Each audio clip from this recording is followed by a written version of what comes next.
one battle after another is a vital, breathtaking, and dissonant film, holding a mirror to the now that's been stained, scarred, and vandalized with grinning propaganda. It roars with a battle cry and sings the same old tune of revolution. It's a glorious symphony of chaos that feels timely and deeply sincere. In a single word, it's phenomenal. Paul Thomas Anderson has done it again, delivering a new masterpiece that is a bold breath of fresh air and a hilariously taut look at the state of the world today. It's political, it's generational, and it's going to push more than a few buttons. But all of that aside, its filmmaking and score alone already make it the best film of the year. I have thoroughly enjoyed pretty much every PTA film out there. Over the years, he has become my favorite filmmaker.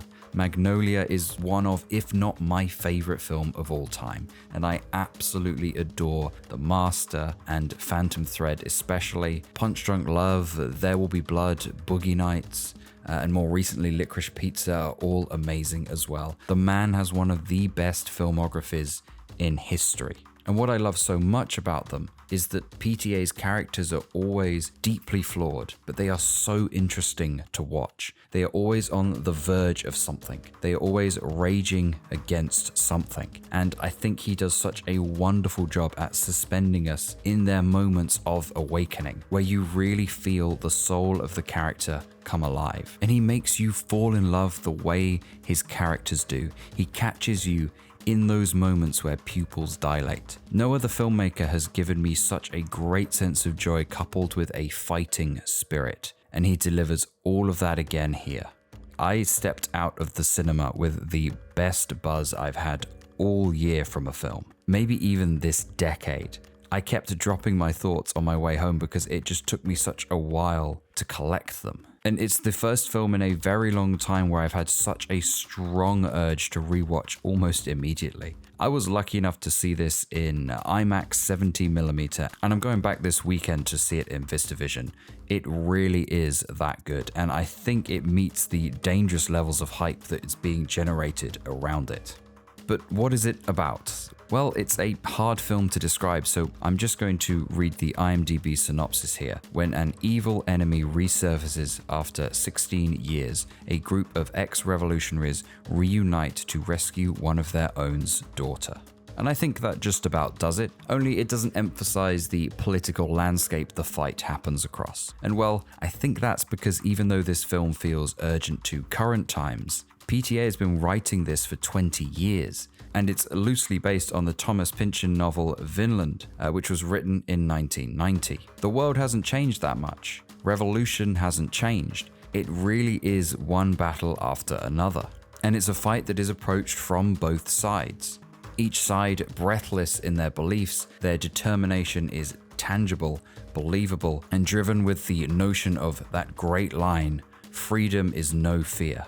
But it is also a film about family, the sins of the last generation, the anxiety that's passed down, and whether you put those you care about the most in the world before the fight. Only the fight never ends. The film throws you into the chaos right at the start and then only tightens the ratchet straps as it drives furiously from one scene to another. I had no idea where this film was going, and I barely had time to question it. Its propulsion only lends more urgency to its themes and sincerity, I might add. The cast are all fantastic, as you might expect. Leonardo DiCaprio is leading the formation in an Arthur Dent-style getup as an ex-member of the French 75, now stoned out of his mind, often forgetting what he is fighting for in the first place. Bumbling, still drunk from scene to scene, trying to save his daughter and rediscovering what it means to fight. He provides a lot of the humor here, and he absolutely nails it. It's the best thing I've seen from him in quite some time. It's a much looser, more animated Leo. And then you have Sean Penn, who walks into each scene like the Terminator, determined and driven by, let's say, all different kinds of desires.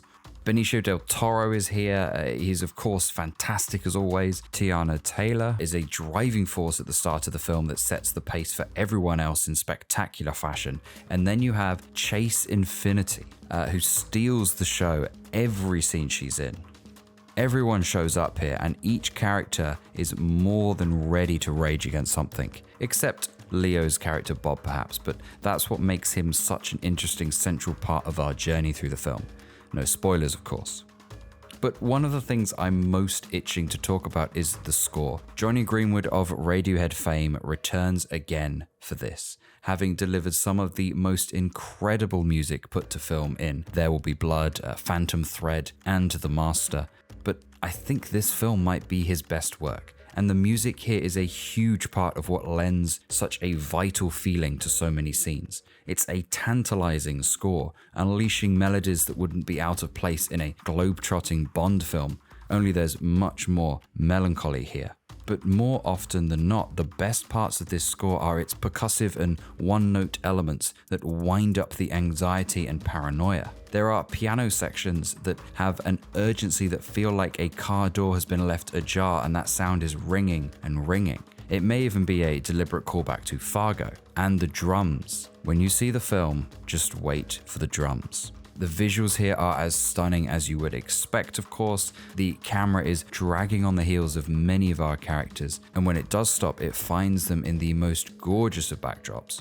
There is a lot of beautiful, bold close-ups, and there is a car chase sequence which is not shot how you would expect. It gets very creative and immerses you in a way that absolutely blew my mind. It made me feel even a little bit car sick. It's honestly a film that only gets better the more it goes on, building on each element, throwing more ideas into the fire, but never anything it can't handle. I will be interested to see how most audiences do handle this though. It's going to have you laughing, double checking if you should be laughing, and then throwing your head back in awe. It feels like a perfect amalgamation of a Tarantino, Coen Brothers, and Kubrick film, but only one that PTA could make feel so effortless. It's Warner Brothers' third big hit of the year for me after Sinners and Weapons, and I really do hope this film gets the recognition it deserves when we hit awards season, because it's really not close to me. I think this is easily the best film of the year, and it's an experience that left me feeling like a reel of film had just run out inside my head, with my brain just flickering and going around in circles after watching this. This is the masterpiece we needed right now. It strikes a chord with current times, but hits a nerve that's been pulsating for decades. It's a story about believing in something, about a father and daughter trying to understand one another. Its emotional core is always there, but it didn't really hit me until I was out of the cinema. I was just so struck whilst I was watching this by the filmmaking on display. This is proper cinema, and there is something about watching a film that's set now, commenting on the now, and thriving off the now in a way that feels defining, and it's extraordinary. Run like hell to see this. Wow, what a film. What a time to be alive. I am not going to take up any more of your time here. Please go and see this film. Let me know your thoughts, and please do consider subscribing to the channel. But all that's left to do now is to thank you very much for watching.